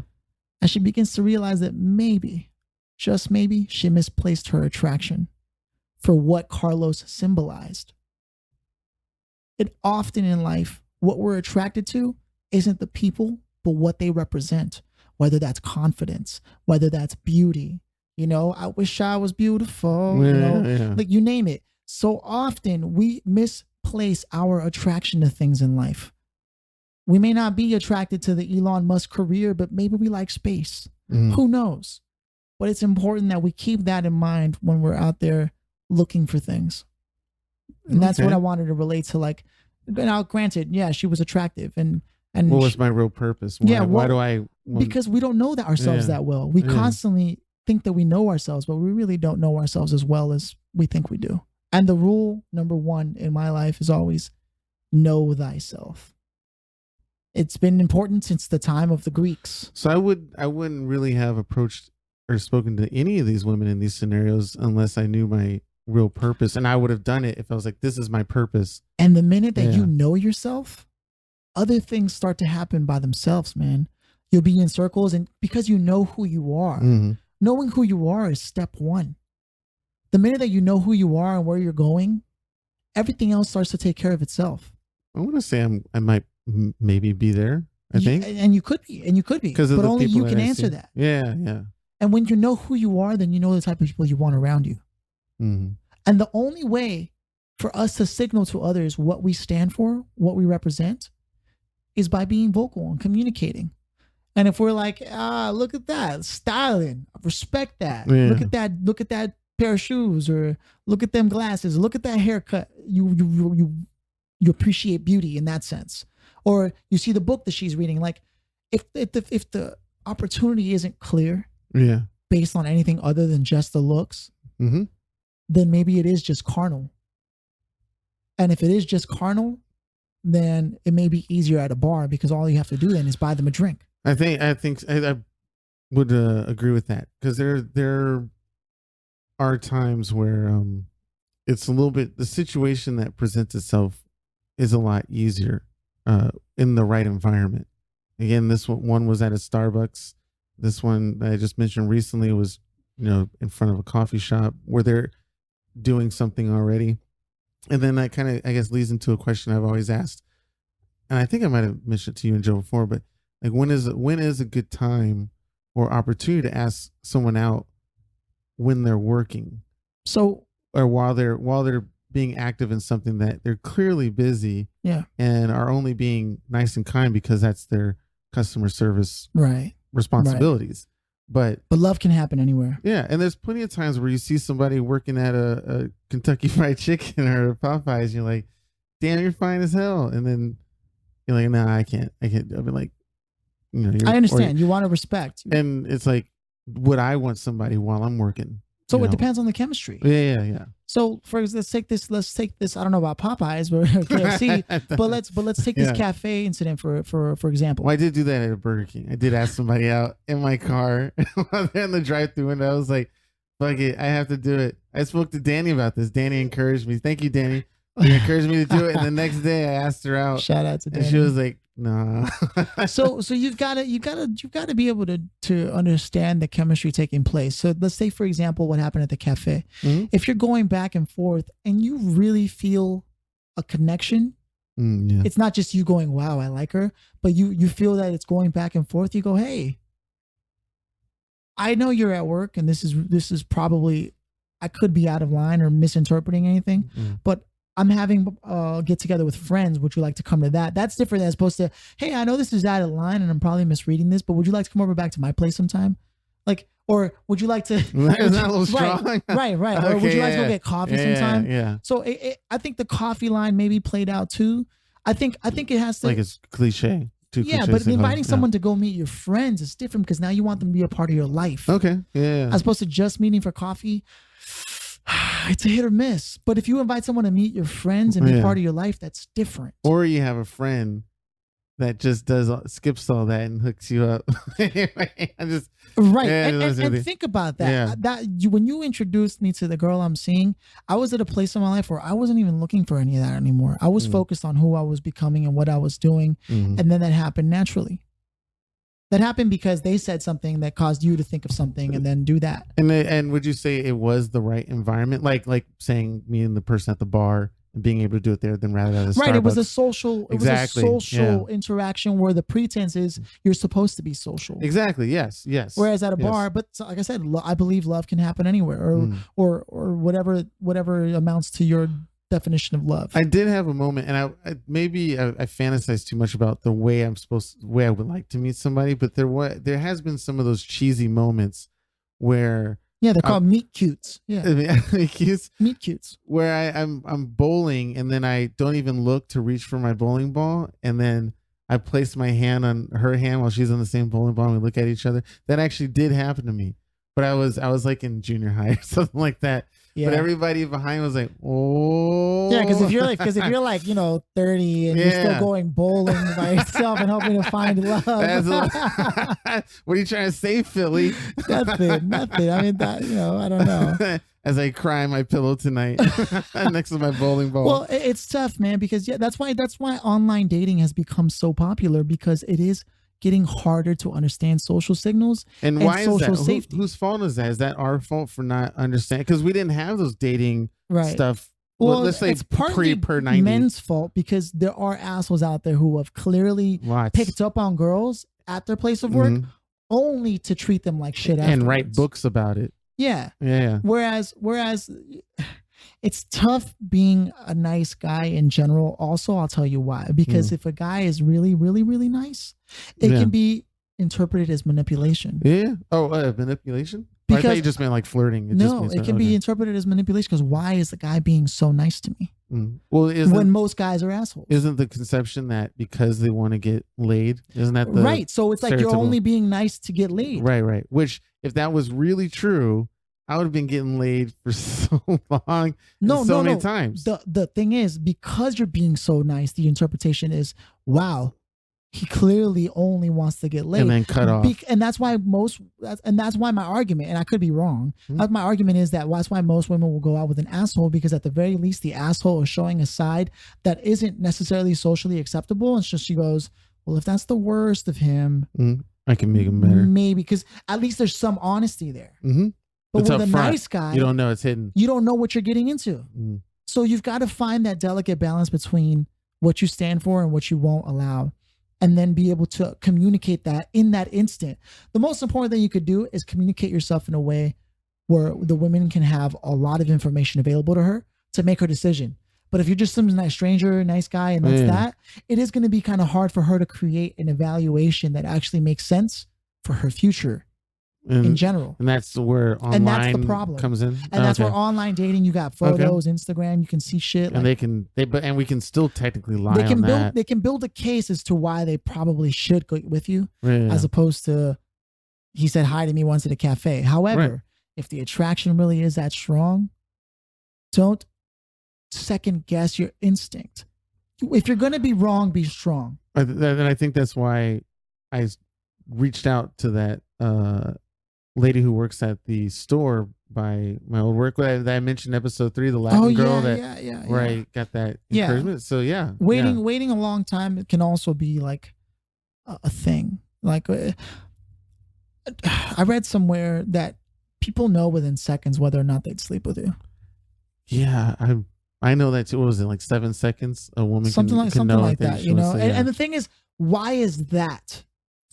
Or the goal. I don't know, and that for me that's like a if you weird want good company, how did they find out? Do you just want someone to sleep with? That's the question, isn't it? Because if that is the case, I mean, there's plenty of. But if you're looking for real connection, then be open to connection. So my question is, if I am just looking to get laid, what are some of the places to go? Do you know any massage parlors? I'm not that guy that gets laid that much. I'm not gonna lie to you. I'm not really like, and I'm seeing someone. So I'm seeing someone now. So that's not really what I'm after. But I've actually never been that guy that's out there after that either. Okay. I've had moments where I was like, maybe I should try this online dating thing, but it didn't work for me. Well, I still haven't done it. I thought about that. I mentioned it, I think 2 or 3 times on this podcast. It's pretty valid in today's world, Keenan. It really is. Violent? No, pretty valid. Valid. Oh, okay, yeah. Like it just makes sense for the world we live in today, man. Well, I thought one of the main reasons why it's there is because a lot of the business people don't have time to really do that whole dating thing, so they go online, cut through the red tape. Yeah. I mean, look, man, if you're just looking to get laid, the best way to do it is a bar. I think it's tried, true, proven. That's how people have done it for a long time. And that I had my opportunities and I turned them down because I felt weird. Yeah, because you don't know who they are. They were, well, not only that, but they were drunk. They've been drinking. I mean, that's kind of the whole thing. I know, and that was super. And it's like I don't know. I don't think I can do that. So it seems like you don't know what exactly you want, Keenan, because if you want connection, take a fucking class, like some adult education class, like, I don't know, yoga, martial arts, racing in cars, or those classes. Those classes will bring people who have an interest in things, and in that common interest, you can find the seed for building a relationship. Take an acting class, whatever, computer coding class, whatever. You're going to find people that you're interested in there, because you guys already have something to start your conversation. Main common interest, right. And from there, you can actually develop or join a co-working space. There's plenty of people there. You know what I mean? You'll grab coffee. You can shoot the shit there. If I can find the right price on that, because I know they're kind of expensive, but I do agree with that idea. There's one that does like 10 days out of the month for like $200, $100. I can't afford I know. But I do agree with joining something because it's how you meet people. Yeah, well, I kind of miss being a part of the engineering community that I was at SF State. I was like, well, what if I go back and join those kind of communities at UC Northridge or something? I wish Joe was here right now. Adult friendships are a weird thing. It's not like you're not in school anymore. Wait, why Joe? What? Because Joe doesn't have any friends? Because we've talked about this before. Oh, really? On this cast? Or no, never. Like never a recorded line, but just him and I. And the interesting thing about your friends who you've had for a long time will always see you as the person they've known you for so many years. But when you get new friends as adults, they only know you as the person you are when they met you. And so they're going to treat you differently, judge you differently until they learn otherwise, obviously. Yeah. But making friends as an adult is a little harder because you're no longer a part of school. You've grown up, you've been brokenhearted, you've been jaded, there are things that have been happening. Your money is different than it used to be. Your interests are different than they used to be. So all kinds of factors come into play. Some women are crunched for time and they want to have a kid. That comes into play. Some men decided they don't want to have kids anymore. Or some women have decided they don't want to have kids anymore. There's so many things that happen by the time you're an adult that are good and bad for friendships. Because now you come into a situation with like fundamental non-negotiables. Okay. And you're no longer in school, so making friends by chance isn't a thing anymore unless you're actively out going to bars and shit. Yes, and I'm which I did for a while. I tried it, but I can't make friends at a bar. Well, you want me to go through the 5 steps of making friends at a bar with Keenan? It's not necessarily that I don't know how to strike up the conversations. So much as I don't think I have any interest in meeting people there. Oh, okay. Because they're drunk, and I don't drink. And for me, I do make quite some friends. I even made friends at a strip club. You've got so many friends. Yeah, Keenan. yeah. Well, I missed the days where I had too many friends, where every day somebody was doing something, and I was never bored. But sometimes being bored is nice. There's an opportunity to being alone that most people overlook, especially people who are extroverted like us. We tend to be very people oriented when we're around people. We're concerned about how can we create the best experience? How can we make sure the vibes are right? But then when we're by ourselves, we don't know how to do that for ourselves. And it's important. And I say this needing to take the advice too. When alone, you are never more aware of who you truly are.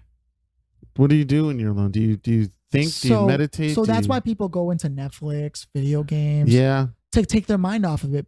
And if you were to just exploit that opportunity and write about what you're thinking, to really get to know yourself and build a relationship with yourself, it will make you a better and more prepared person for truly building a connection with someone else. Because it's like that old saying, and I don't believe in conventional wisdom a lot, but I do think there's something to this. How can you expect someone to love you when you haven't truly learned to love yourself? Okay. I mean, I need to take the advice myself. You got me stunned, Phil. I'm all speechless. Like, I need some notes over here. No. Like I was telling you before we started recording last night, I started thinking I even brought it up here. I did the Pokemon thing, and the Pokemon. That's right. And I was in an existential crisis. And I was right. I was like, how? Way to bring it back, Philly. Yeah, that's nice. How can I be truly happy if everything goes my way? And the thing is, do I even really know what I want? Or do you want, do you want everything to go your way? Because a lot of things in my life haven't gone my way. I thought I was going to be in music, and most of my friends and I just stopped communicating. It's not even that we ran into problems. We just didn't communicate anymore. Yeah. Pretty much any project, business wise or work wise, that I've tried hasn't gone anywhere. Now I haven't lost anything because I learned a lot. Okay. But like it hasn't gone my way. And I thought that was bad. But then I play a video game and I break all the rules and break open the matrix and get everything I wanted. And I was just as unhappy. And now I can see why people commit suicide when they make all this money and get, you know what I mean? When things start going. But that's because it's not real. And it's based, I feel like those are based on perspective too, because you're not in that position of where they are at. Right. Because there are a lot of wealthy people or famous people who are sad and depressed. And it's like, why are you sad and depressed? You're famous and you have money and all that stuff. But I think it's very hard. I mean, we can try. Yeah. I feel like it's very hard to put ourselves in that kind of shoes unless we are experiencing it and ourselves to make that assessment. And it's pretty obvious from this conversation that the solutions aren't external. They're internal. Or is there really a solution at all? I mean, right. Does it make any sense to have something static as opposed to clearly life is dynamic and we need to have moments where things go our way and where things don't go our way. That balance. Yes, exactly. Yeah, the yin and the yang. Right? It's actually, there's a funny joke. A buddy of mine, I forget, someone told me one time, no matter what conversation you're having at a bar, anywhere if you say these words, people will agree with you. Oh yeah. It's all about finding the right balance. Say that anywhere and watch what happens. Try it. Watch what happens. Okay. No matter what's going on in life, people will agree. Wow. I will have to try that. I want to see if there's anybody who would go, no, you're full of shit, man. I'll be like, were you listening to anything at all? Yeah, no. I'm telling you, when you wait for the right moment and you go, it's all about finding the right balance. Finding the right balance. And I've heard that in bars and clubs from people. And I do recall my going, doing my hand over my chin and agreeing. Going, okay, yeah. Because nobody wants to deny that balance is a natural part of the universe. Who would do that? Is it somebody who's like eagerly focused and determined one check goes? Like, no. Entrepreneurs seem to think that whenever you do anything in disproportionate amounts, you will get in return disproportionate amounts. Right. So if you disproportionately are laid back and not working as hard, you will get disproportionate results in that direction. Whereas if you disproportionately go out and you work your ass off and you spend more time doing that, chances are that you will get disproportionate results in return, disproportionate amount of cash, disproportionate amount of connections, right? And then it comes down to how long can you carry that disproportion before you've teetered the balance over too far. Okay. Right? I mean, this is pretty abstract shit we're talking about. It's definitely making me going, I need a pen and a pad and getting this down. Philly's nomics. Yeah. So yeah, I did write that book a while back. I'm giving a quick shout out. You're the only one that's read those books, Cianan. Philly is my guru here in Los Angeles. And you know what's funny is this is the first time it's being recorded because when Joe's here, it's a different experience, right? When we have all the people here, it's a different experience. That is 100% true. Because I feel with Joe, as people you've listened and you heard me talk to Joe. I mess around with Joe. I say a lot of dirty stuff, a lot of racist stuff, a lot of sexist stuff, a lot of issa stuff. around Joe because that's how me and Joe talk when we're not on the mic. Because you guys have known each other since you were kids. Yeah, we're riffing around. We talked about that shit. Exactly. And our friendship started a little later in life. And most of our conversations, as dirty as we can get occasionally, tends to lead towards more philosophical and psychological stuff, which is what I need in my life. And then so you're saying you don't need Joe? No, I don't. We don't need you on the podcast anymore, Solo. You ain't shit. No, we love you, Joe. Hi, boo boo. What does he do? Hey, boo boo. He's funny. And he like squints his eyes and put his hand like, I can't interpret Joe's voice. I can try and go as low as I can, but then I have to put my hands over my mouth and get a weird. But that's two though. That's like Shaq low. Do you want to try and see if Gauntlet Legends? We're about to finish this already. I mean, it's 2 hours, remember? And so damn, we're like been 10 2 minutes hours. Away. Yeah, I know we talked about some good stuff towards the end. Yeah, some shit talk in the beginning. Holy shit! Hey, hold on, let me see what time is it. Alexa, activate Night Clock app. That'll be funny if she's like, "What you want?" It's not on. What the hell? Alexa's not working. Hey Alexa, wake the fuck Night up. Clock app. Wow, I guess I bought this Kindle Fire tablet and it's not responding to my commands. She developed a personality. You can't talk to her like that. Yeah, I've got to respect her authority. She needs consent first before you can actually. Yeah, I don't know what's going on. Tell her to do something. I think I'm gonna have to check that out. Maybe you're not pushing the right buttons. Oh, hey, well, it is 6 though, so it's 6 PM. It's 6 p.m. Which is good. It's early, which means it gives me time to edit this. Yes. Before. Philly does a lot of work, ladies and gentlemen, to make sure the podcast comes out perfect and pristine for your pleasure. Please do not delete the first 5 minutes of us like. Oh, you want all that? Yeah? I get all that stupid stuff. It's great. I like it. Okay, I'll keep it raw. Yes, I'll go in with no Vaseline. So I guess since this is the closer, I definitely want to thank everybody who sent in information, good or bad, whether or not I can take it or not. Just send it anyway. And you know what? A lot of people on Instagram did give us a shout. Give us a shout out, and they said they were pretty excited about the podcast. So I want to take this time to thank them too. Yes, thank you, everyone. I truly appreciate. Thank you, Philly. Thank you, Joe. Hey, boo boo.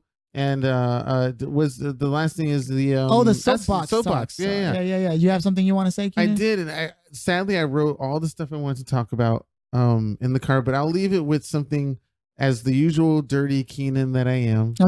Okay. But the way I talk, so the perv Cianan, the pervy Cianan, and the way he thinks, and it's just thoughts. It's not. I don't act on a lot of the stuff, but the one thing that I thought about that I was gonna ask is it's not, I'm not sure if it's soapbox, but I was thinking about what it's like, or what would happen if you had a callus on your P-tip. and I know Philly's looking at me like, oh yeah, he's gonna talk about that shit. I'm not sure that's really a. I don't think that's a soapbox talk, man. This is a moment to let the people know what you think and what you stand for. And that's what I think. I think some weird, stupid stuff when I'm just walking down the street, like, ooh, would it hurt? Can my dick grow? Would it pull back skin? Can I play the guitar with it since it's callousy? But I don't. So how do we move forward with that? I don't know. Well, the one thing I would like to say as my soapbox for the show, and it's not a discredit, is we should definitely bring up the soapbox stuff of the past to discuss as topics, because you did 9. This is episode 10, right? And there's have we made progress? Because we didn't talk about, or you guys didn't go over a lot of the soapbox talk since episode 1. I don't even remember what they are, to be honest. Well, I'll do my due diligence as your new producer, right, and write a list of what those were, because those were some good subjects in your previous podcast. Really? So those would be great to go over and find out. Yeah, man, I have a habit of I think I need to hire a personal assistant. I have a habit of think of how many times we've spoken and when we met up, and there have just been conversations we've had that were crazy, and then I don't remember a damn thing about them, like, for the most part, because I'm always bringing in new information. I mean, look at the books that I have here. You know what I mean? Some good books. As a reader. And what I will say, my soapbox for this is, if you don't read, it's okay. Just know this, that a teacher of mine once told me, those who can read but don't have no advantage over those who can't. That's right. I remember hearing that. And it's not that you have to read a book if you're not, because not everybody is good visually. Not everybody's a visual learner. It's Mark Twain, wasn't it? Some people are audio learners. There's audiobooks. Some people just need a movie to tell them what it is because books just don't seem to do it. You're okay with that? I'm okay with that. What I will say is this. There's a different part of the brain that's activated when you're, and it's not even that you're reading. It doesn't even matter what you're reading so much as it's material that isn't complete entertainment because there's a degree of concentration that you begin to develop. And if there's anything that we need more and more these days, it's the ability to concentrate, because that's what gets in the way of helping us achieve our dreams and goals and desires these days is we can't concentrate. We're switching from one app to the next, one activity to the next. We tell our friends, okay, and then we realize we didn't agree to that, and this, and this, and this. We have such a small ability to concentrate these days that it's important at any time that we set aside to just focus. And that's why it's like, that's why I read a lot of self-help books. It's not even for the self-help. It's for the headiness of the material that focuses me and forces me to concentrate. That's really all it is. If you develop your concentration, sit back and watch how much your life will change. Nice. All right. All right. Awesome. Ooh, can you do your cool music beatbox? Or I want to add to it.